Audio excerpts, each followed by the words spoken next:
하나님 말씀은 신약성경 로마서 10장 19절에서 21절까지입니다. 신약성경 254쪽에 있습니다. 우리 같이 한 목소리로 함께 읽겠습니다. 그러나 내가 말하노니 이스라엘이 알지 못하였느냐? 먼저 모세가 이르되 내가 백성 아닌 자로서 너희를 시기하게 하며 미련한 백성으로서 너희를 노엽게 하리라 하였고, 이사야는 매우 담대하여 내가 나를 찾지 아니한 자들에게 찾은 바 되고 내게 묻지 아니한 자들에게 나타났노라 말하였고, 이스라엘에 대하여 이르되 순종하지 아니하고 거슬러 말하는 백성에게 내가 종일 내 손을 벌렸노라 하였느니라. 아멘. 설교의 제목을 하물며 너희일까 보냐라고 정했습니다. 시편 19편 4절의 말씀을 인용한 바로 앞에 18절의 말씀, 그 소리가 온 땅에 퍼졌고 그 말씀이 땅 끝까지 이르렀도다. 이것은 하나님의 그 말씀, 여기서 우리가 이야기하는 그 말씀, 그 소리, 이것은 그냥 일반적으로 우리가 뭉뚱그려서 말하는 성경 전체를 가리키는 것이 아니고, 여기서 그 소리, 그 말씀이라고 하는 것은 그 구원에 대한 그 믿음을 가질 수 있게 하는 그 말씀, 그 소리입니다. 그러니까 성경에 나타난 하나님의 말씀, 우리에게 선포되어진 복음 가운데에서 매우 핵심적이고 가장 중요한 그 말씀을 가리키는 것입니다. 그것이 온 열방에 퍼져나갔다는 거죠.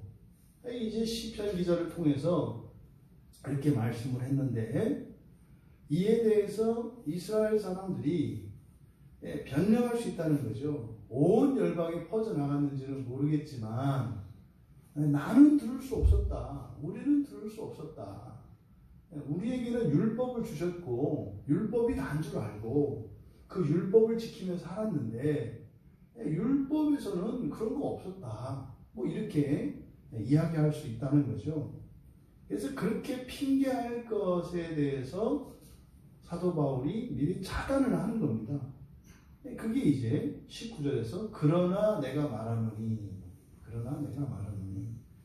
그래서 바울이 이제 바울이 질문을 하고, 그 바울의 질문에 대해서 이제 구약 성경의 말씀을 통해서 답을 듣는 방식으로 글을 전개하고 있습니다.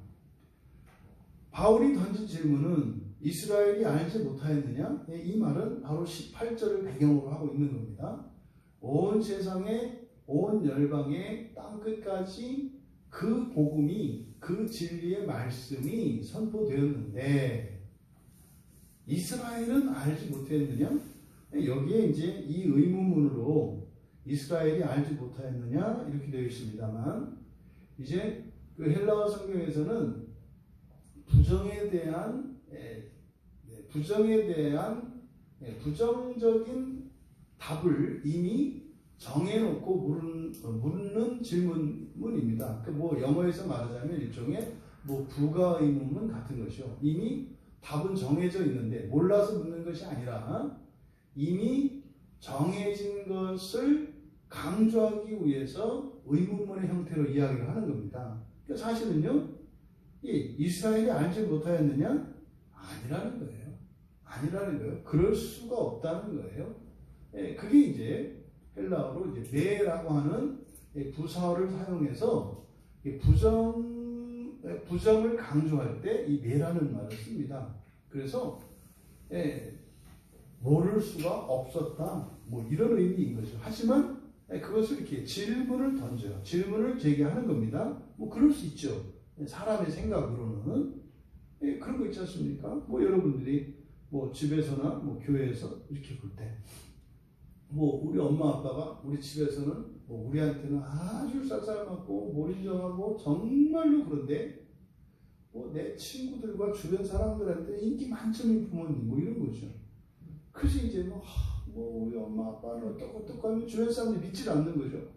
어떻게 그럴 수가 있어? 뭐 니네 엄마 천사잖아. 니네 아빠 막 짱 아니야 막 얘기를 하는데 실제로 집에서 자기 자식들한테는 안 해주는 경우가 있을 수 있죠. 사람 사이에서는 그럴 수 있어요. 네. 그런데 그것을 하나님께 적용시키려고 하는 뭐 이런 어리석은 시도가 있을 수 있지 않습니까? 근데 지금 하나님께도 사람들이 그렇게 생각할 수 있다는 거죠. 왜? 구약 성경에 이미 온 열방에까지 그걸 다 전했다고 하는 말씀들이 있으니까, 그러니까 못 들었다고 할 수는 없다는 거죠. 그런 말을 들어본 적이 없다고 말할 수 없다는 거죠. 그거에 대해서 이제 바울 사도가 이스라엘이 알지 못하였느냐 이렇게 질문을 던진 겁니다. 그러니까 사실은 이 말 안에는요, 그냥 구약 성경 안에 이미 다 있었다는 거죠. 다 있었다는 거죠. 여러분, 뭐 저도 뭐 예언은 아닙니다. 뭐 여러분들이 우리가 올해 뭐 작년 해마다 이렇게 성경을 통해서 하나님이 주시는 이런 구원의 계시를 듣는데 어떨 땐 좀 당황스럽기도 하고 긴가민가 하기도 하고 뭐 이런 그 진리의 구원 계시들이 있지 않습니까? 그런데 이것을 사실은요 알지 못했느냐? 그렇지 않다는 거예요. 그렇지 않다는 증거가 뭡니까? 그걸 듣고 나서 알고 나면 성경에서 보이는 거 있잖아요. 그러네요. 성경에 있었네요. 이렇게 되지 않습니까? 이것을 지금 바울 사도께서 말씀하시는 거죠. 그러니까 구약의 유대인들에게 모세를 통해 주셨던 그 율법 안에도 그 놀라운 궁극적인 구원에 대한 진리의 말씀이 그 구원에 대한 계시가 선포되었었다는 거예요. 그게 세상으로만 간 게 아니라 너희들은 율법을 가지고 있었기 때문에 그 율법에는 없었는데 뭐 그들에게는 전해지고 율법을 받고 있던 너희들에게는 그게 없었다. 그럴 리가 없다는 거예요. 그 안에 다 있었다는 거죠. 그런데 여기 보면은 이스라엘이 알지 못하였느냐? 목적어가 없잖아요. 뭘 알지 못해요. 이게 이제 바로 18절에 이야기했던 그 소리, 그 말씀을 말하는 것이기 때문에 생략을 한 것이다. 그 믿음을 갖게 하는 그 말씀. 뭐 우리가 예수를 믿고 구원을 받는데 더 좋은 구원이 있고 구원의 최종적인 목표, 궁극적인 구원, 그것은 예수님이 재림하셔서 이 땅에 이루실 그 나라에 들어가는 것이고 그 나라에 들어갈 수 있는 사람 되기 위하여 그 나라에 들어갈 수 있는 존재가 되기 위하여 우리가 살고 있는 거다. 이게 핵심인 거거든요. 여러분 오늘뿐만 아니라 지난 주일부터 월, 화, 수 3일 동안 여러분이 사셨는데 3일 동안의 이 생활 자체, 뭐 여러 가지 만남이 있었겠고 여러 가지 사건이 있었겠고 여러분 내면 안에서 여러 가지 생각과 또 신체적인 뭐 정신적인 뭐 여러 일들이 있었지 않았겠습니까? 근데 이 모든 것들은 오직 하나의 목적을 향해서 간다고요. 그것이 뭐냐면 여러분들이 하나님의 형상을 회복하는 것, 예수님을 닮아가기 위해서 그런 일이 있었어요. 그러니까 사실 살면서 그렇게 좋은 일, 나쁜 일에 너무 마음을 쓸 것이 아니라 좋은 일은 좋은 일대로, 우리가 기피하고 싫어하는 일대로 그것의 유익을 얻는 게 중요한 겁니다. 그런데 우리는요, 그 유익보다 그 유익이죠. 예수님을 닮는 그 유익보다 그저 몸의 편안함, 이런 마음의 즐거움, 이런 것을 우리가 더 우선시하고 추구한단 말이죠. 이게 마귀가 하는 낚시질 아닙니까? 우리가 그 진리를 따라서 그 궁극의 목적을 향하여 나아가고자 할 때 마귀라는 녀석이 여러 가지 미끼를 사용해서 우리의 생활 속에서 날마다 우리를 유혹한다고요. 여러 가지로 유혹한다고요.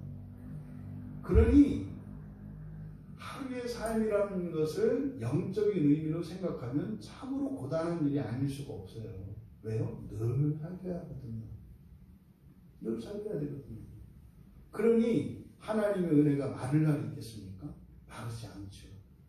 그럼 반대로 하나님의 은혜가 꼭 필요하지 않은 사람들이라면 삶을 영적인 의미를 가지고 살아가지 않는 거죠. 그냥 세상살이로 살아가는 거예요. 세상살이는요, 그냥 웬만큼 적응하고 아는 대로 살아가면 살아갈만 합니다. 크게 뭐 이렇게 호사를 누리지는 못하겠습니다만 뭐 그렇게 특별히 어렵지 않게 살아갈 수 있는 거예요. 그런데 인생에서 일어나는 돌발 상황들을 통해서 가끔 정신이 번쩍번쩍 들죠. 이게 그런 게 아니구나. 이런 거죠. 사실은요, 그런 돌발 상황 시에만 우리가 깨닫지만 사실은 평온한 것 같은 일상 속에서도 끊임없는 이 영적인 치열한 전투가 계속 벌어지고 있는 거예요. 우리는 이것을 잊으면 안 됩니다. 한시도요. 한시도. 여러분들이 살아 숨쉬는 동안 이것을 잊으시면 안 돼요. 그래서 항상 어떤 일이 일어나면 두 가지로 해석을 해야 된다고요. 현실적으로 이 문제가 의미하는 바. 왜 이런 것이 일어났고 분석할 필요 있어요. 왜요? 다음에 안 좋은 일이 다시 일어나지 않도록 대비할 수 있으니까 말이죠. 또 어떻게 이 문제를 해결할 것인가. 이거 다예요. 생각할 것은. 후회하고 이럴 거 없어요. 뭐 안 되면 어떡하나? 되면 어떡하나? 이것도 생각할 필요 없어요. 이 현실의 일은 그냥 간단 명료합니다. 그리고 그게 다가 아니라 영적인 의미로 생각을 해야 된다고요. 이 두 가지. 이게 그리스도인들이 살아가는 방식이어야 합니다.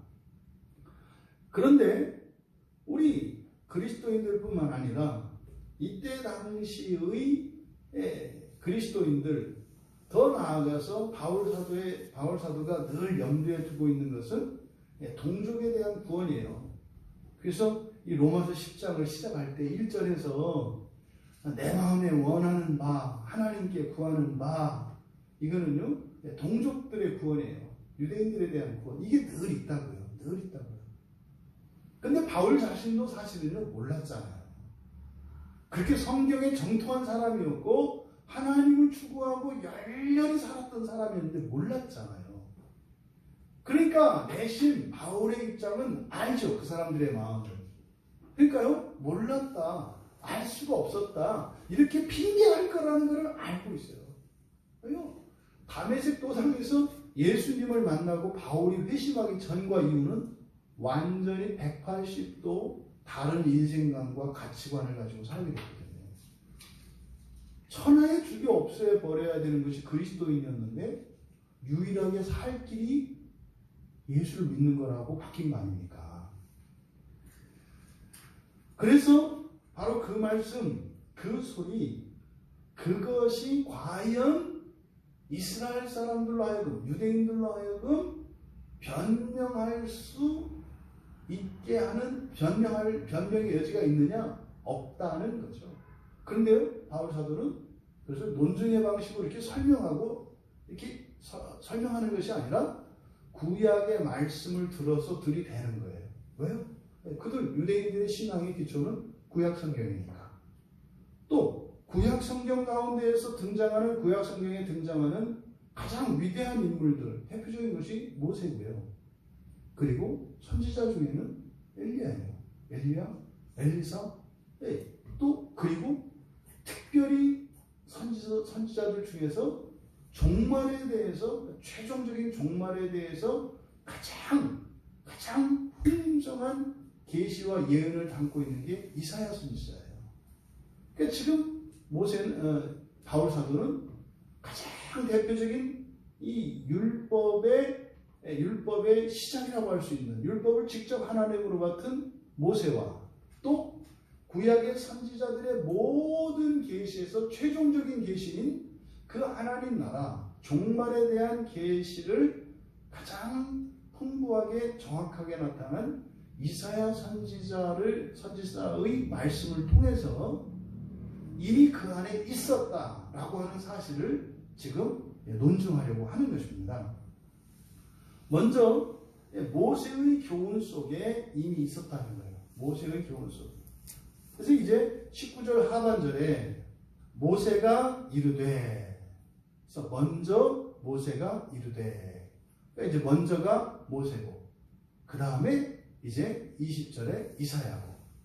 그래서 사실은 하나님의 계시의 시작, 구원 계시에 대한 시작이 율법의 시작이 모세니까 모세, 그리고 종말에 대한 계시를 이야기한 이사야. 어찌 보면 구원 계시에 대한 시작과 끝을 모세와 이사야로 보고 있는 겁니다.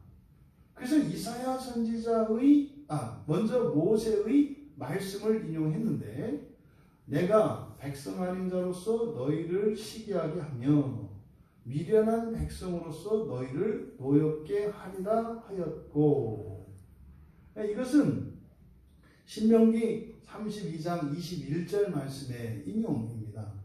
이 신명기 32장 21절에서 이건 이제 하반절을 인용한 것인데, 32장 21절 전체를 읽어드리면 이렇게 되어 있습니다. 그들이 하나님이 아닌 것으로 내 질투를 일으키며 허무한 것으로 내 진노를 일으켰으니 나도 백성이 아닌 자로 그들에게 시기가 나게 하며 어리석은 민족으로 그들의 분노를 일으키리로다.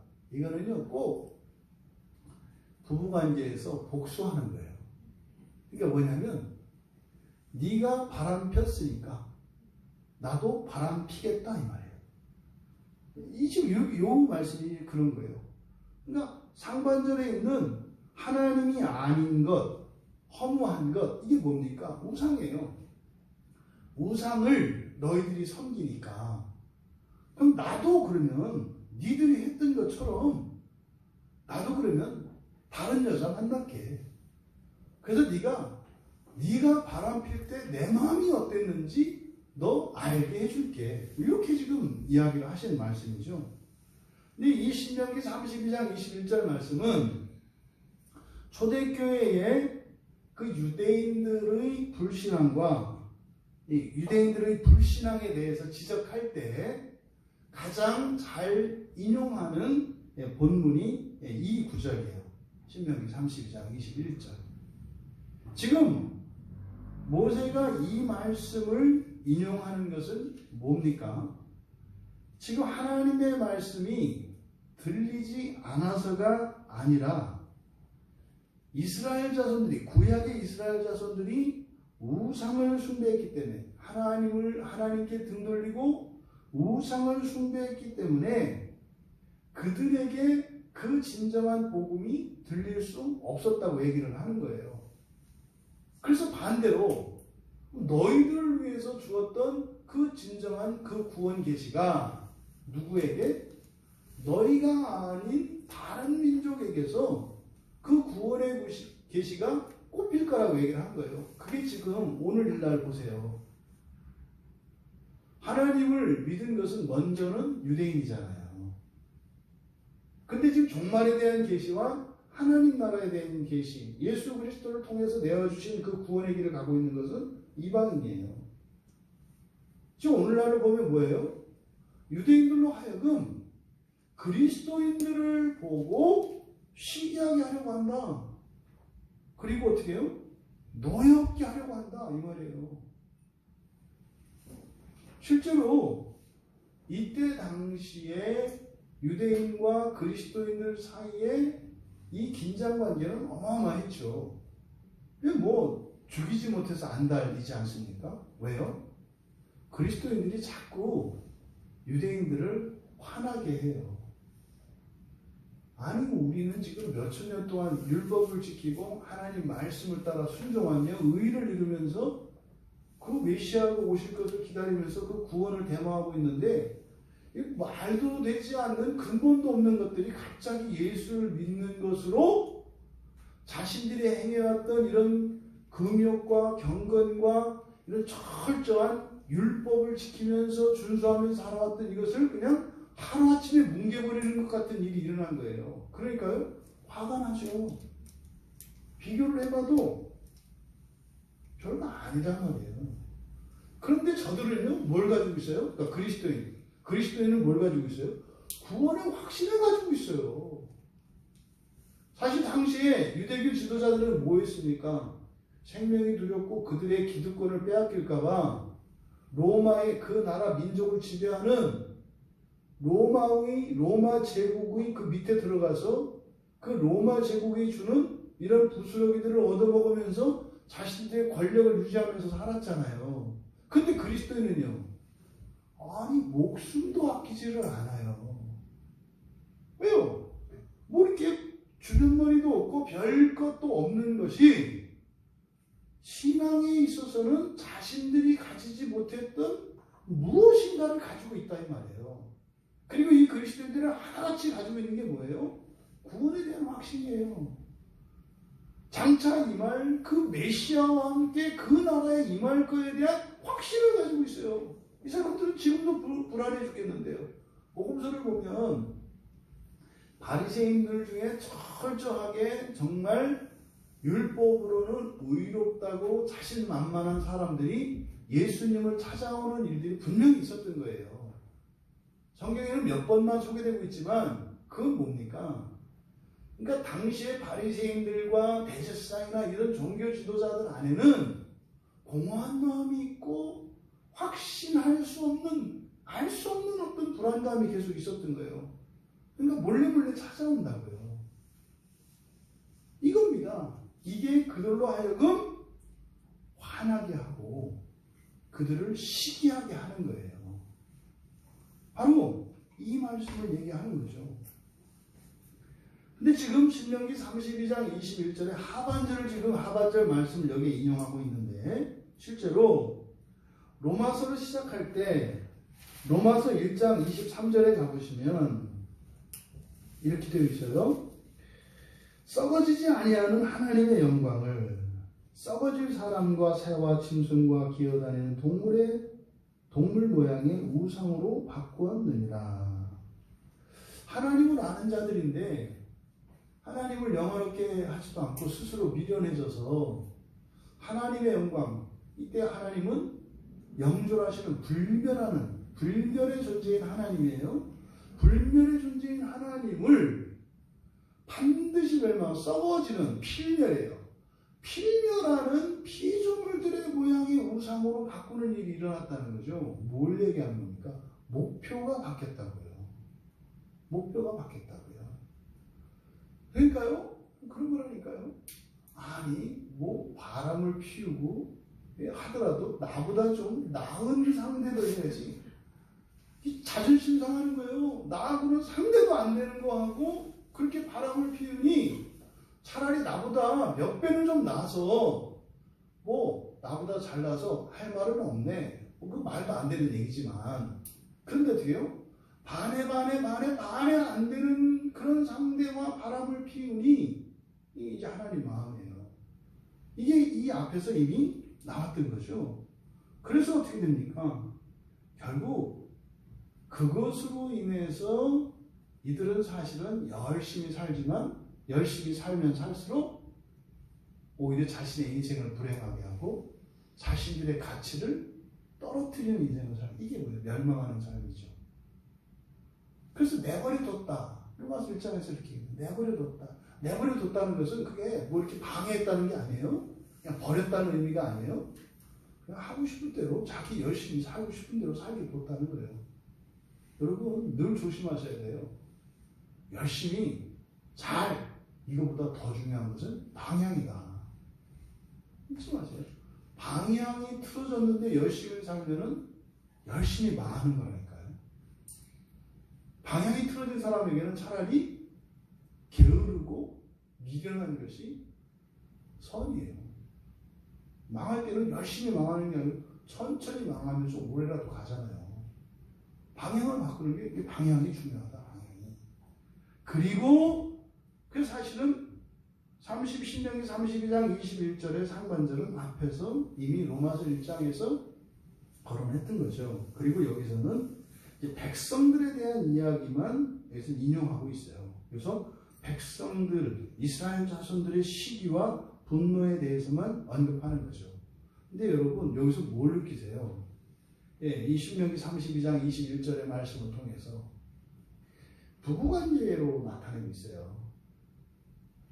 하나님과 이 신자들의 관계는, 그러면요, 하나님과 우리의 관계는요, 우리와 다른 것과의 관계에 직결되어 있습니다. 유기적으로 연결되어 있어요. 그러니까요, 하나님이 분노하고 진노하시게 되면 어떻게 할 거다? 우리도 진노하게 될 거다. 대상이 물론 다르죠. 그러니까 하나님이 시기하게 되면 우리도 시기하게 될 것이다. 그러니까요, 항상 우리들은 하나님과의 관계가 우선이에요. 하나님과의 관계가 틀어지면 절대로 다른 관계는 온전할 수 없어요. 반드시 그것으로 인해서 마음의 상처를 입거나 반드시 우리가 분노하게 되어 있어요. 그러니까 하나님과의 관계가 틀어지면 하나님과 관계가 없는, 그러니까 우상을 섬기는 자들이겠죠. 우상을 섬기는 자들로 하여 망신을 당하게 되고 그들로 인하여 수치를 당하고 진노하게 될 것이다. 하나님을 기쁘시게 하면요. 그럼 반대로 하나님을 기쁘시게 하면 세상이 여러분을 기쁘게 하거든요. 여러분이 하나님을 기쁘시게 한다면 세상이 여러분을 기쁘게 하게 돼 있어요. 여러분 그런 적 있으신가요? 어떤 사람이 여러분을 싫어하고 미워해요. 근데 여러분한테 잘해줘요. 왜 이런 일이 일어날까요? 확실해요. 나를 싫어하는 게. 그런데 잘해줘요. 왜 그럴까요? 싫어하는 걸 감추려고 그럴까요? 근데 이런 일이 일어나요. 하나님 편에 서 있으면요, 원수라도 나를 선대하는 일이 일어나요. 그 원수가 선대하면서도 이해를 못해요. 나는 그렇게 해주고 싶지가 않은데 그렇게 돼요. 그리고 사실은 선대했다고 생각 안 할 수도 있어요. 복수했다고 생각할 수도 있어요. 그런 복수는 좀 많이 해주면 좋잖아요. 자기는 복수하는 거라고 생각을 하는데 그게 나한테는 막 도움이 되는. 여러분, 여러분들이 살면서 맺는 모든 인간관계를 그저 당사자 간의 문제라고 생각하지 마세요. 그거와 별도로 영적인 관계가 있어요. 여러분이 하나님과 관계가 친밀하고 좋으면 원수라도 여러분을 친구로 생각해요. 물론 여러분은 괴롭죠. 왜? 참 나를 미워하니까 나한테는 원수인데 원수가 잘해주니까 또 신세를 지는 거 아니에요. 미운데 미워할 수도 없는 뭐 이런 일이 실제로 생겨요. 여러분. 그래서 하나님과의 관계는 모든 인간 관계보다 우선하다. 심지어 하나님과의 관계는 인간 관계를 완전히 반전시키기도 한다. 이것을 기억하셔야 돼요. 여러분, 백성이 아닌 자로 시기를, 미련한 백성들로 분노를. 여기서 시기하게 이렇게 되어 있지 않습니까? 시기하게 하며, 이거 뭐냐면 시기심을 자극한다는 뜻이에요. 시기심을 자극한다. 이 시기심이라고 하는 이 젤로, 시기하다라는 말이 열심이에요. 열심. 그러니까 이런 거죠. 누군가에게 학교에서 뭐 그런 일이 잘 일어나잖아요. 이렇게 이제 하나님이 아니라 선생님의 사랑을 받으려고 이렇게 경쟁하는 두 친구가 있어요. 근데 이제 한 친구가 좀 이제 시무룩해지고 그 선생님하고 관계가 좀 틀어졌어요. 그래서 이제 나 이제는 뭐 선생님 안 좋아할 거야. 뭐 나 싫어. 뭐 이러고 있는데 다른 친구가 막 그 틈을 이용해서 선생님한테 막 잘하고 친해지는 거예요. 그때 사실은 선생님하고 좀 이렇게 좀 냉담한 시간을 지내려고 했는데 그 친구 때문에 이 친구가 어떻게 돼요?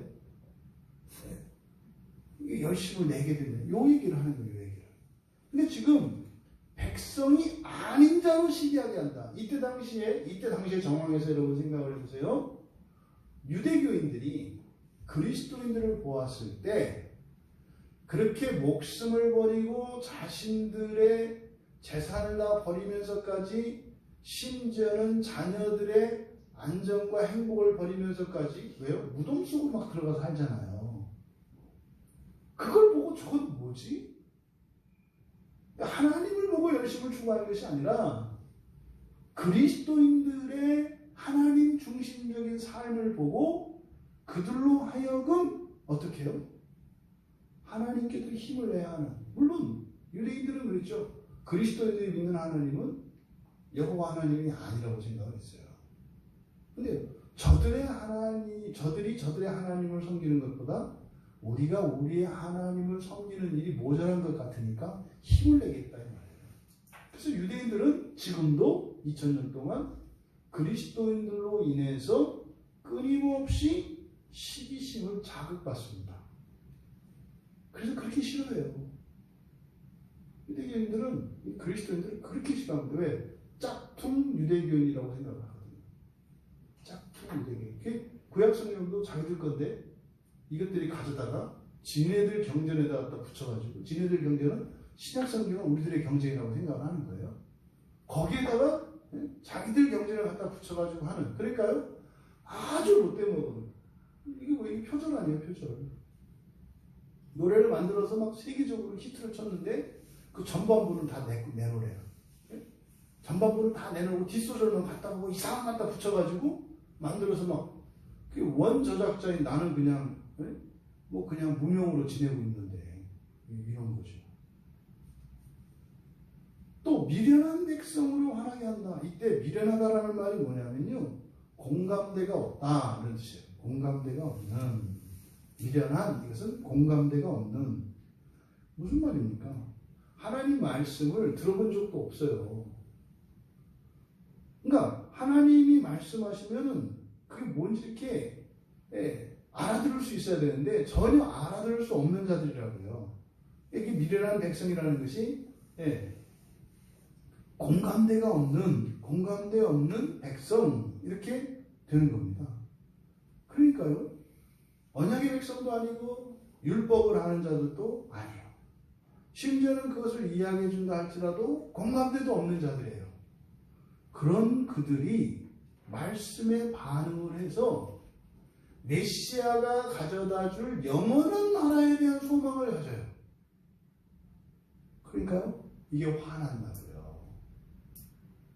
이게 교회 안에서도 일어납니다.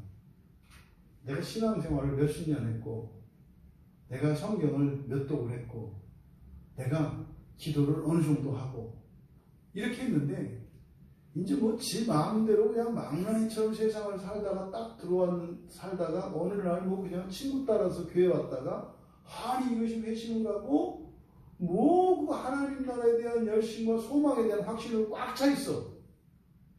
그때 어떻게 해요? 비웃는다고요. 야 신앙이 그렇게 될 것 같으면 다 하겠다. 이거죠. 여러분 우리가 하나님 나라의 소망을 가지게 된 것이 뭐 그럴 만한 이유가 우리에게 있습니까? 없다니까요. 좀 죄수되고 외람되지만 그런 것 같아요. 조그만 교회에서 뭐 이렇게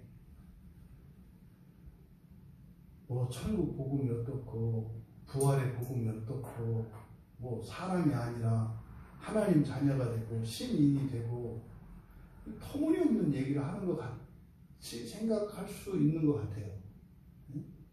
뭐 좀 교회라도 좀 몇천 명 성도들도 좀 있고 또 공부라도 좀 외국에서 하고 뭐 이렇게 좀 박사라도 좀 되고 뭐 신학교에 가서 강의도 하고 뭐 이런 사람이 이야기를 하면 그럴 수 있는 거야? 이렇게 이제 한번 일부의 어떤 일말의 어떤 고려의 대상이 될 수도 있는데 안양 이쪽 평촌 어디 한쪽 귀퉁이 다리 건너 조용한 주택가인 줄 알았더니 주택가는 아니고 보니까 상가에 있는 조그마한 그 건물의 3층에 있는 작은 교회에 몇몇 사람들이 모여서 사람이 신이 된다는 둥 뭐 예수님이 재림하셔서 이 땅에 하나님 나라를 이룰 건데 뭐 각자 누구는 도지사고 누구는 대통령이라는 둥 무슨 뜬구름 잡는 얘기 같은 거.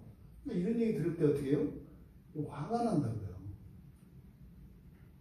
이게 지금 당시에 유대인과 그리스도인 사이에 일어났던 일이고 오늘날은 사실은 교회 내에서 일어나는 일이에요.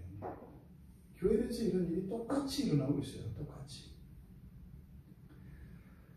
여러분, 그 말씀에 공감대가 없는 자들도 반응한다.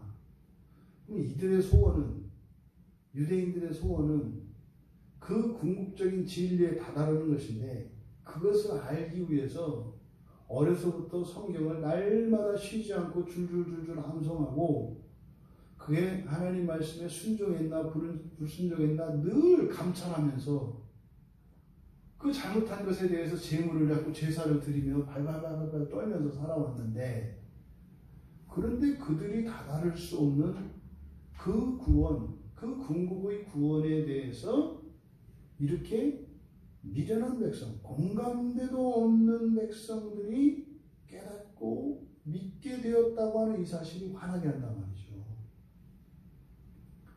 이게 지금 모세의 신명기 말씀을 통해서 바울이 말씀을 한 겁니다. 여러분, 지금 여기서 이 이야기하는 것은 뭡니까? 이들이 깨닫지 못했던 이유가 듣지 못해서가 아니라 무엇 때문이라는 거예요? 우상숭배였다는 거예요. 우상숭배였다는 거예요. 말씀이 없어서가 아니고 멀리는 들려지고 너희들에게는 안 들려진 것이 아니라 우상숭배였다는 거예요. 우상숭배. 여러분들에게 우상숭배가 뭡니까? 우상을 숭배하면요 안 들린다고요. 바울 사도께서 지금 말씀하는 바가 우상을 숭배하는 자들에게는 안 들린다고요. 그냥 뭉뚱그려서 복음으로 말씀으로 구원으로 들리지 그 말씀, 그 복음, 그 구원, 그 믿음에 이르지 못한다고요. 왜요? 추구하는 바가 다르기 때문이에요. 여러분, 오늘날은 우상이 과거처럼 뭐 이렇게 목상이나 석상 이런 방식으로 안 와요. 그림을 그려놓고 뭐 화상을 이런 식으로 안 와요. 귀신도 그렇게 안 한다고 그랬잖아요. 어떤 방식으로 해요? 정신을 본다. 정신과 기준을 본다. 절대정신, 절대적인 가치. 여러분들이 가지고 있는 우선순위. 우상숭배가 이거예요. 다른 게 아니라. 여러분들이 정말로 예수님께 구하고자 하는 한 가지만 구하라고 할 때 뭐냐? 그것을 우상숭배라고 하는 거예요. 돈 주세요. 이 문제 해결해 주세요. 물론 그 복음에 대한 진리가 없는 게 아니에요. 뭐예요? 우선순위가 밀려서 뒤로 가 있다는 얘기예요. 그러니까 안 들려요. 듣고자 하는 것은 내가 가장 바라는 것이기 때문에 이게 뭐다? 이게 우상숭배라니까요. 그러니 여러분들이 그 복음을 계속적으로 듣고 그 구원을 향해서 계속 가려면은요 가치의 우선순위가 절대적으로 견고해야 돼요. 여러분들이 살아가는 이유는 예수 그리스도를 완전히 닮는 거예요. 정말로 예수님과 함께 이 땅에 임할 그 나라에 정말 여러분들을 위해서 예수님께서 마련해 오신 그 거처에 들어가서 그냥 거처에서 사는 게 아니라 일정 정도의 영토를 천사를 일시키면서 아담의 타락 이후에 망가진 이 창조세계 전체, 우주죠. 우주 전체를 회복시키는 그 일을 위해서 살아가는 게 목적이 되셔야 한다고요. 근데 너무 이게 무슨 이렇게 가공의 어떤 소설을 얘기하는 것 같잖아요. 이게 안 들리는 거예요. 구약 백성들에게도. 왜 안 들렸다? 우상을 섬겼기 때문에 그들이 원한 건 그게 아니었다고요. 그냥 이 세상에서의 어떤 사건, 어떤 가치 그것을 위해서 살았기 때문에 안 들린다고요. 안 들린다고요. 여러분들에게 일상 속에서 그 복음이 그 말씀이 늘 들릴 수 있기를 바랍니다. 여러분들이 그 가치를 가지고 살아가시기 바랍니다. 제가 그냥 허튼 소리 하는 것이 아니라 성경의 말씀을 전하잖아요. 그 누누이 말씀, 여러분 어차피 살아봐야 이 나라에서 땅 10,000평 못 가져요. 아니 물론 가질 수 있어. 하나님 주시면. 근데 하나님과 상관없이 여러분들이 그렇게 안 될 가능성이 매우 많아요. 그런데 그것과 비교할 수 없는 확실한 그 하늘의 기업이 여러분들에게 약속이 되어 있는데 그거는요 여러분들이 받기를 원하고 그리고 그렇게 그냥 살기만 하면 주어지는 거예요. 확실한 것을 위해서 살아가시라는 거예요. 절대 될 수 없는 것을 가지고 그것을 이루기 위해서 그렇게 열심히 사시지 마시고 확실하고 분명한 것을 위해서 살아가라는 거죠. 근데 문제는 이게 안 벗겨져요. 정신의 껍질이. 그렇게 실감이 안 난다고요. 이렇게 얘기를 해도 뭐예요? 당장 내 손에 드는 돈 몇 푼, 지금 당장 내가 맞닥뜨리고 있는 삶의 어떤 문제들, 이게 더 크게 보여진다 이 말이죠. 이 모세의 말씀을 통해서 바울 사도께서 말씀하시고자 하는 바, 이때 당시에 로마교회 교인만 아니라 이 시대의 우리에게 여러분들의 의미 있게 들려지기를 바랍니다. 그래서 참으로 여러분들이 예수님 오시는 그날에 박수치고 환호하고 기뻐할 수 있는 여러분들 다 되시기를 바라요. 반드시 와요, 여러분. 반드시 와요. 여러분들이 죽어도 상관없어요. 그날이 오면 여러분들은 부활할 거거든요. 또 그날이 오기 전에 여러분이 살다 죽어도 상관없어요. 죽으면 낙원 갈 거거든요. 낙원은 여기서 사는 것보다 훨씬 좋아요. 훨씬 좋아요. 하지만 이 세상을 포기하고 죽는 사람에게는 절대로 못 가요. 그 좋다 그래서 그런 사람 있잖아요. 난 빨리 죽고 싶어. 그런 사람들은 낙원에 갈 가능성이 매우 희박해요. 이 세상을 열심히 의미 있게 힘 있게 최선을 다하면서 살아가는 사람들이라야 낙원에 들어갈 사람들인 것을 우리가 알 수 있어요. 왜요? 낙원에 들어갈 사람은 이 세상도 사랑하며 열심히 살게 되죠. 사랑한다는 것은 집착하는 게 아니에요.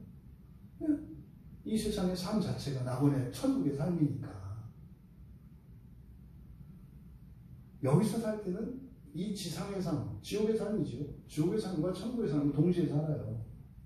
좋을 때가 있고 슬플 때가 있다고 동시에 있어요, 항상. 근데요, 낙원을 살아가는 사람들은 낙원에 대한 감각, 그 천국에 대한 감각이 있기 때문에 나쁘고 힘든 것에 사로잡히는 것이 아니라 기쁘고 감사하고 좋은 것에 이끌려서 가요. 그럼 악하고 불행한 것들이 끌려오는 인생이죠. 세상에 잡히면 어떻게 돼요?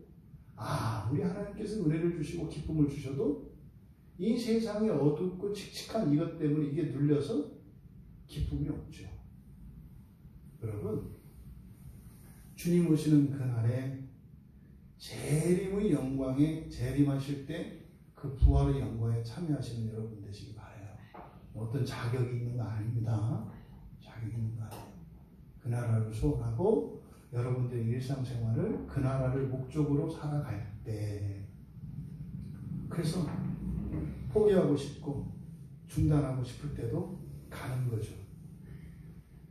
그것의 성패가 우리들로 하여금 가게 하는 것이 아니라 그 너머에 장차 임할 주님의 나라가 우리로 하여금 살아갈 힘을 내게 하는 이유인 거죠. 그래서 그 나라의 영광에 다 참여하시길 바랍니다. 두 번째로 20절에서 이제 이사야 선지자를 통하여 교훈을 우리에게 줍니다. 여기서 이사야 선지자의 말씀을 하는데 먼저 이사야는 매우 담대하게 말했다 이래요. 이거는 바울 사도의 해석이에요, 해석. 담대하게 말했다. 여기에는 의미가 있는 거죠. 여기서 담대하다 이라는 말은 성경에, 신약 성경에 딱 한 번 쓰인 말이에요. 딱 한 번. 여기서 매우 담대하게 라고 한 이 말은 바울 사도가, 이사야 선지자가 이 말을 할 때 굉장히 어려운 일이었을 것이라고 얘기를 하는 겁니다. 여기서 이 매우 담대하다, 이게 이 단어를 이렇게 매우 담대하다라고 번역을 한 거예요. 이 단어의 의미는 굉장히 용기를 내야 하는 뭐 이런 의미입니다. 굉장히 용기를 내야 하는, 그리고 굉장히 꺼려지는 뭐 이런 거예요. 이런 의미를 가지고 있는 단어예요. 그러니까 지금 여기에서 인용하는 이 말씀은 이사야서 65장 말씀이거든요. 근데 이사야서 65장 1절과 2절 말씀을 인용을 하기 전에 바울 사도는 뭐라고 그랬어요? 매우 담대하게 말했다고 그래요. 그러니까요, 이사야서 65장에 있는 말을, 그러니까 그 여호와의 말씀을 전하는 건데, 그 말을 전하는 게 어땠다? 굉장히 어려웠을 거다. 엄청 두려웠을 거다. 굉장히 용기가 필요한 일이었을 거다. 라고 얘기를 하는 거예요. 사실 이것은 이사야 선지자의 입장과 이사야 선지자의 입장을 통해서 자신의 입장을 얘기하는 것이기도 해요. 나도 이 말을 하는 게 어렵다. 그러니 이사야 선지자는 어땠을까? 이렇게 얘기를 하는 거죠. 왜 이렇게 이야기를 하는가? 이사야서 65장은요, 이사야서 64장에 이제 이사야 선지자가 하나님께 탄원을 해요. 제발 좀 우리 좀 구원해 주세요. 이렇게 기도한다고요. 제발 좀 도와주세요. 그거에 대한 대답이 이사야서 65장이에요. 그런데 보세요. 한번 읽어보세요. 20절에서 21절 같이 읽어봅니다.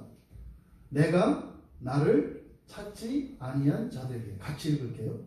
내가 나를 찾지 아니한 자들에게 찾은 바 되고 내게 묻지 아니한 자들에게 나타났노라 말하였고, 이스라엘에 대하여 이르되 순종하지 아니하고 거슬러 말하는 백성에게 내가 종일 내 손을 벌렸노라 하였느니라. 이게 지금 무슨, 이 배경이 뭐라고 했어요? 지금 포로된 이스라엘의 구원에 대해서 하나님께 기도했어요. 그러면 간절한 선지자의 기도에 하나님이 응답하시고 어떻게 해야 돼요? 그래, 내가 기다렸다. 그리고 내가 너와 항상 함께했다. 너의 기도를 듣고 이제 내가 너희를 구원하리라. 이런 대답이 기대되지 않았겠어요, 이사야 선지자가? 근데 웬걸? 니들은 관두고 차라리 내가 이방인들에게 구원을 줄 거야. 너희들한테 오히려 내가 질렸어. 이런 얘기예요, 지금. 이사야 선지자가 지금. 그러니까요, 여러분이 이사야 선지자였다고 생각을 해봐요. 백성들을 대신해서 기도하고 하나님께 응답을 받아서 이제 백성들에게 전해야 되는데, 전해야 될 말이 뭐예요?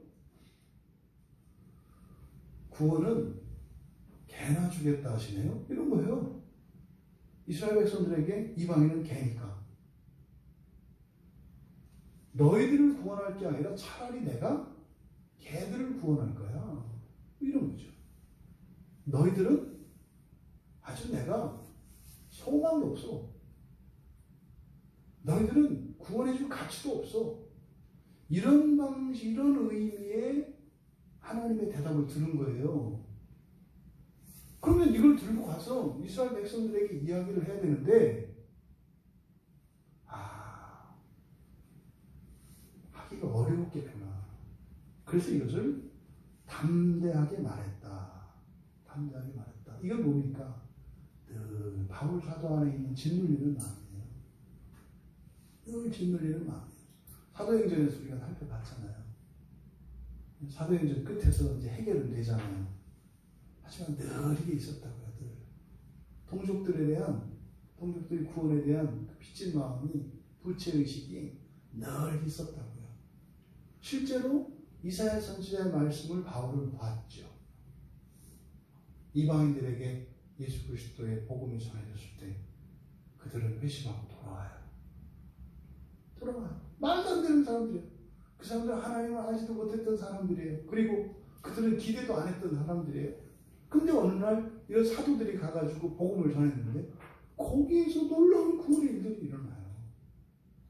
그런데 정작 유대인들이 모여있는 회당에 가서 그리스도의 생명의 복음을 전했을 때 대적하는 일이 일어났다고요. 근데요, 그래도 회당을 찾아다니며 계속 바울은 복음을 전했거든요. 그러니까요, 회당을 딱 보면은요, 답답해졌을 거예요. 선교지에 가서 정말로 강하게 대적하는 선교지에 가서 이렇게 설교할 때 두려움이 있습니다. 착잡한 마음이 있습니다. 또 이 사람들한테 복음을 전하는데 도끼 눈을 뜨고 있을 것 같은데 이걸 어떻게 해야 되나? 이게 좀 온다고요. 그런데요, 매번 그랬죠. 그래서 바울 사도가 이사야 선지자가 하나님의 계시를, 이 구원의 계시를 전할 때 담대했겠구나. 담대하다는 것은요, 씩씩하게 이게 아닙니다. 굉장히 꺼려지는 것이고 두려웠던 것이고 하기 싫었던 거예요. 그런데 하지 않을 수 없었던 거예요. 이게 담대하다는 말이에요. 그냥 용기 있고 씩씩하고 이런 게 아니에요. 굉장히 주저하고 꺼려지는 거예요. 이걸 통해서 바울 사도가 유대인들에게 복음을 전할 때 그의 마음이 얼마나 어려웠던지 우리가 엿볼 수 있게 합니다. 그걸 이제 이사야 선지자를 통해서 나타낸 거죠. 이사야서 65장 1절, 그러니까 20절이죠. 20절은 이방인들에 대한 말씀이고 21절은 이스라엘 자손들에 대한 말씀이에요. 그럼 20절에 21절에 한 말씀, 이거는 이제 이사야서 65장 1절인데, 여기서 나를 구하지 아니하던 자들에게 물음을 받았으며, 이사야서 65장을 읽는 겁니다. 제가 나를 찾지 아니하던 자에게 찾아냄이 되었으며, 내 이름을 부르지 아니하던 나라에 내가 여기 있노라 하였노라. 지금 나를 구하지 아니하던 자들에게 물음을 받았고, 이제 바울 사도는 나를 찾지 아니한 자들에게 찾음 받고 묻지 아니한 자들에게, 그러니까 구하고 찾고 이거를 순서만 바꿔놓았을 뿐이에요. 그러니까 요지는 그런 거죠. 하나님께 기도하지도 않고 하나님을 찾지도 않는 자들에게 나타나셔서 말씀하셨다는 거예요. 그러니까요, 기도하지 않았는데도 기도를 들어주셨고, 부르지 않았는데도 찾아가셨다는 얘기예요.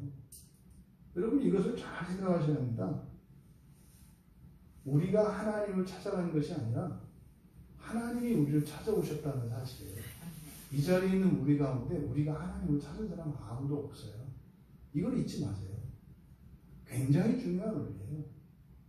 우리가 찾아서 찾아지는 하나님이 아니에요. 하나님께서 찾아오셔요. 사실은 아브라함은 안 그랬습니까? 아브라함이 하나님을 찾았습니까? 하나님이 찾아오셨다고요. 그런데 그들이 이스라엘 자손이라고 불려질 때는 어떻게 해요? 이제 그들이 마치 하나님을 찾아낼 수 있고, 그들이 마치 하나님께 기도를 하면 하나님이 들어주어야 하는 이런 관계로 착각하고 있는 거죠. 하나님은 우리가 찾는다고 찾아지는 하나님이 아니고 우리가 구한다고 구해지는 하나님이 아니라는 사실을 잊지 말라는 거예요. 사실은 이 이방인에 대한 이 말씀을 통해서 이스라엘의 정체성을 알게 하신 거죠. 이들이 지금은 율법을 가지고 있어서 하나님의 선택된 선민이다라고 하는 이런 생각을 갖고 있지만, 사실은 이들은 여전히 하나님에게는 이방인이었다는 사실을 잊지 말라는 거예요. 이거는 예외가 없어요. 여러분들이 예수를 믿고 그리스도인이 되었다고 해서 이제 여러분들이 기도하면 들어주고 다른 이교도들이 다른 종교를 가지고 있는 사람들이 기도하면 들어주지 않아줘. 이렇게 생각해서는 안 된다고요. 여러분들이 예수의 이름으로 믿음으로 무조건 기도하면 하나님께는 그 기도가 무조건 들려지고 여러분들이 찾으면 찾아줄 것이라고 하는 물론 성경의 약속이 있죠. 너희들이 찾고 두드리면 내가 문을 열어주고 내가 응답하겠고 약속이 있죠. 근데 그 약속에 하나님을 메어놓으면 안 된다 이 말이에요. 근데 이게 생겨요. 이게 생긴다고. 이게 뭐예요? 권리가 생겨요. 권리가. 하나님 앞에 권리가 생겨요. 이것이 우상숭배로 가는 열쇠예요. 항상 우리는 언제나 하나님께 아직은 이방인이라는 것을 잊으시면 안 돼요. 하나님 약속 안에서는 우리가 부활 이후에는 완전한 하나님과 연합이 됩니다만 여전히 우리가 죄 가운데 있을 때는 하나님께 이방인이라는 사실을 잊으면 안 된다는 거죠. 그러면 우리 한국인 그리스도인도 마찬가지입니다. 그러니까요. 하나님의 은혜가 아니고서는 안 돼요. 근데 여러분 보십시오. 이방인이었을 때 우리도 우상을 섬겼고 귀신을 섬겼고 그렇게 살았어요. 근데 하나님이 선교사들을 보내셔서 우리에게 그 말씀을 그 소리를 들려주셔서 그 믿음을 갖게 하셨지 않습니까? 근데 그걸 잊지 마셔야 돼요. 끝까지 그것을 내려놓으면 안 되는 거예요. 이제 됐다. 이건 아닌 거예요. 주셨으면 그것을 끝까지 붙들고 있어야 하는 거예요. 21절은 이제 이스라엘에게 어떻게 하셨는 것을 나타내는데 이스라엘에 대하여 이르되 근데 이사야서 65장 2절은 그렇게 돼 있어요. 내가 종일 손을 펴서 자기 생각을 따라 옳지 않은 길을 걸어가는 패역한 백성들을 불렀나니 이게 누구예요? 이게 이스라엘이에요. 이사야 선지자가 표현하고 있는 이스라엘 백성 누굽니까? 순종하지 않는 자 그리고 거슬러 말하는 백성 21절에서 바울 사도가 그렇게 말한 거예요. 근데 이사야서 65장 2절을 보면 자기 생각을 따라 옳지 않은 길을 걸어가는 패역한 백성 이렇게 얘기를 했어요. 그러니까 이스라엘이 순종하지 않는 것은요. 그러니까 이사야서 65장 2절과 바울 사도께서 말씀하신 로마서 10장 21절의 말씀을 합쳐보면 순종하지 않는 이유가 뭐라는 거예요? 자기 생각을 따라 가기 때문에 그렇다는 거예요. 자기 생각을 따라. 옳지 않은 길, 망하는 길이죠. 자기 생각을 따라서 옳지 않은 길을 가기 때문에 순종하지 않게 되는 거예요. 그러면 거슬러 말하는 백성이 이사야 선지자는 패역한 백성이라고 했어요. 패역한다 그러면 하나님께 대해서 죄를 짓는 의미잖아요. 근데 바울 사도는 그것을 뭐라고 해요? 거슬러 말하는 백성. 여기서 이 거슬러 말하는 백성이라는 것은 하나님께서 우리를 위하여 내어주시는 선한 길을 거부하고 악한 길을 가는 거예요. 그래서 우리들의 입장에서 이야기하고 있어요. 여러분, 하나님께 패역하면요. 하나님의 말씀을 거슬러 말하는 것은 반대로 말하는 거거든요. 반대로 가면은요. 어떻게 되겠어요? 하나님은 항상 선한 길로 인도하세요. 근데 그것과 반대는 뭐예요? 악한 길이죠. 선한 길은 뭐고 악한 길은 뭡니까? 선한 길은 우리한테 좋은 길이고 악한 길은 우리한테 나쁜 길이에요. 그러니까 하나님께 패역했다라고 하는 이사야 선지자의 말씀을 로마서에서 사도 바울은 우리의 삶, 우리를 놓고 우리의 입장에서 얘기하고 있어요. 그러니까 하나님 말씀을 순종하는 것은 뭐예요? 우리에게 좋은 거예요. 하나님께 거역하고 하나님 말씀을 거스르면 어떻게 되는 거예요? 우리에게 나쁜 거예요. 여러분, 구하지도 않고 찾지도 않는 이방인들에게 찾아가셔서 그 복음을 전해주셔서 그 복음을 듣고 이방인들이 살아나요. 그런데 하나님의 백성들에게는 오히려 어떻게 해요? 삶을 보면 더 안 좋은 일이 일어나요. 그럼 보세요. 이방인들은 더 좋아져요. 근데 하나님의 백성들은 더 나빠져요. 이것은 말씀이 들려지고 안 들려지고의 차이가 아니다. 뭐예요? 자기의 생각대로 하나님의 말씀을 받았기 때문에 하나님의 말씀을 자기의 방식대로 이해하고 그렇게 살았기 때문에 온전한 그 말씀의 의미를 깨닫지 못하고 그 유익을 누리지 못할 뿐만 아니라 오히려 악한 길로 스스로 해가 되는 길로 갔다는 거죠. 싫지만 이게 우리 기독교에 똑같이 일어나고 있어요. 똑같이 일어나고 있어요. 여러분들이 하나님의 진리를 여러분 주관대로 생각하고 판단하고 따라간다면 이게 여기에서 말하는 순종하지 않고 거슬러 말하는 백성이에요. 이게 이사야 서자가 이야기하는 자기 생각을 따라 옳지 않은 길을 걸어가는 패역한 백성이에요. 그러면요, 절대로 그 말씀이, 그 믿음이, 그 구원이 우리들에게 보이지를 않아요. 절대로 우리를 따라갈 수가 없어요. 우리에게 그 소리, 그 말씀은 뭡니까? 성경이거든요. 성경을 그래서 자의적으로 해석하고 자의적으로 가르치지 말라는 엄중한 성경의 경고가 있어요. 왜요? 하나님의 말씀을 자의적으로 생각하면요, 하나님의 말씀으로 멸망해요. 이게 이단들 아닙니까? 하나님의 말씀으로 멸망하잖아요. 그 사람들이 성경책을 다른 걸 봐요? 아니에요. 똑같은 성경책 사서 봐요. 그런데 왜 그렇게 멸망의 길로 가요? 자의적인 판단이죠.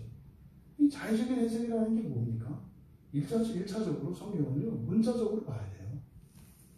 성경에 기록된 문자가 의미하는 대로 먼저 봐야 한다고요. 이게 가장 기본적인 거죠.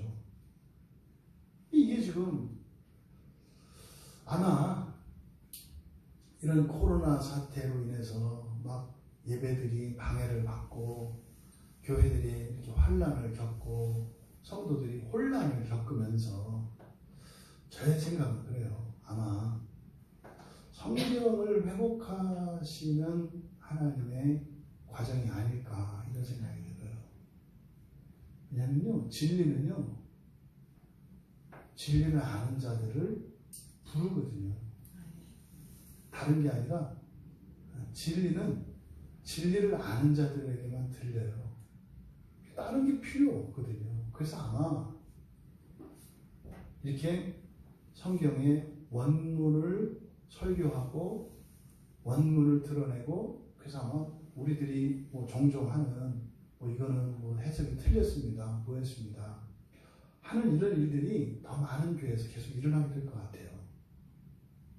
그렇게 해서 마침내 정말로 온전한 성경을 만드는 일에 교회가 힘을 합해서 그래서 어떤 교회에서는 그렇게 되고 어떤 교회가 그렇게 되지 않고가 아니라 정말 모든 교회가 동시적으로 또 한 교회 안에서 있었던 은혜가 모든 교회에게 동시에 베풀어지는 그런 일들이 일어나게 될 것 같아요.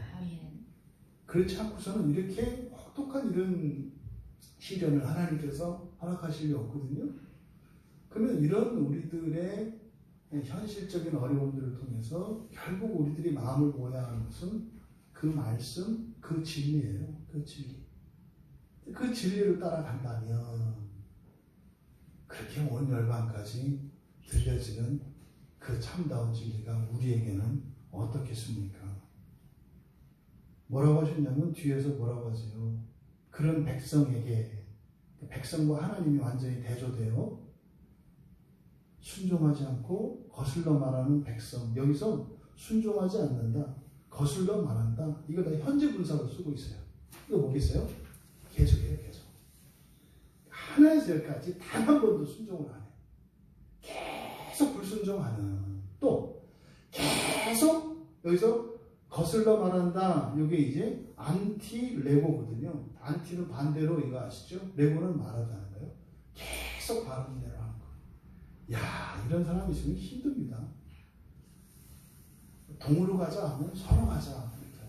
그렇다 하면 아니다. 뭐 이런 거거든요. 근데요, 현재 문제는 계속 얘기해서 계속 불순종하고 계속 반대로 말하는 백성. 반면에 하나님은요, 내가 하나님이잖아요. 종일, 여기서 종일은 하루의 모든 시간 이렇게 있어요.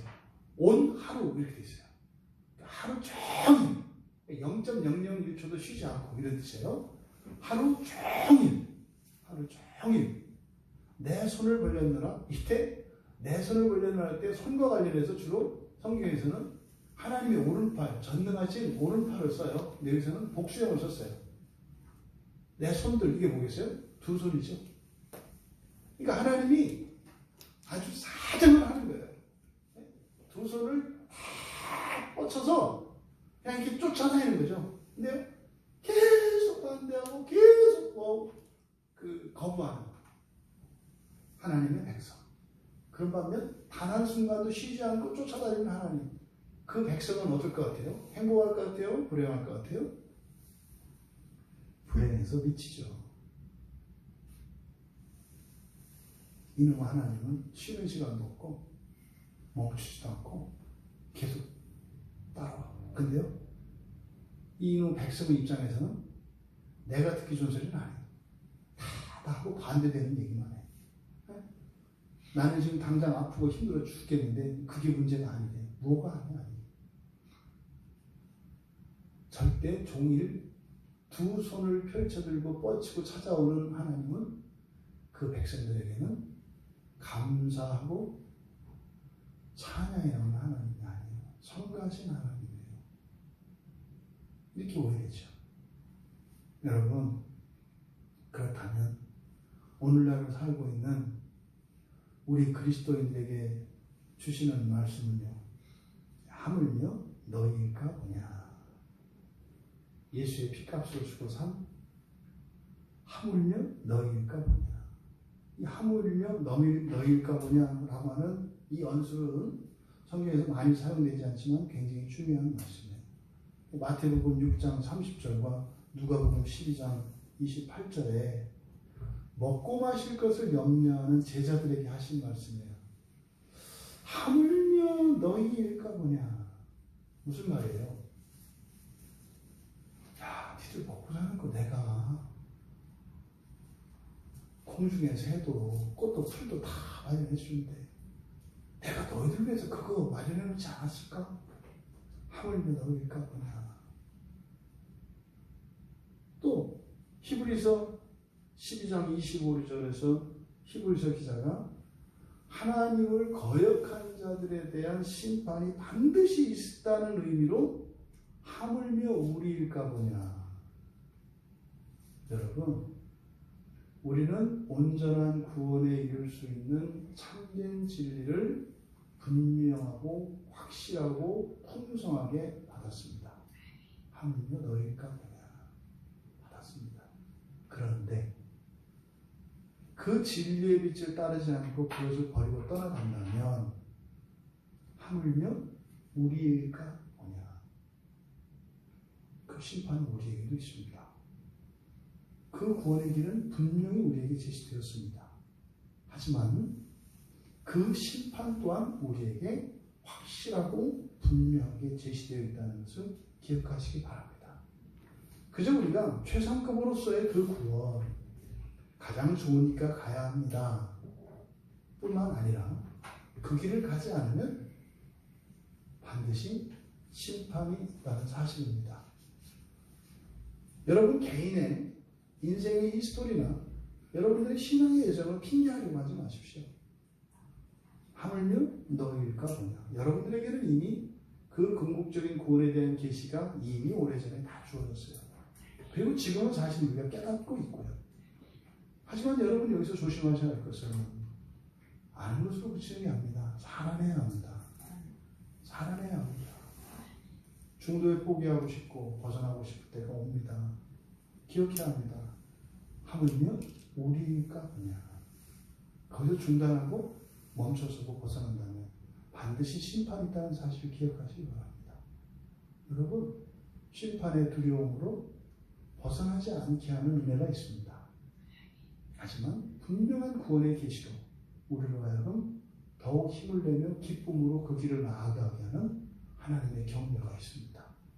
여러분, 그 마지막 그 궁극의 구원을 향하여 우리 함께 항상 한 사람도 포기하지 않고 잃어버리지 않고 그 나라의 그 영광에 이르기까지 나아가되 핑계하지 말고 게으르지 말고 끝까지 우리 함께 그 거룩한 순례의 여정에 참여하시고 그렇게 우리의 인생을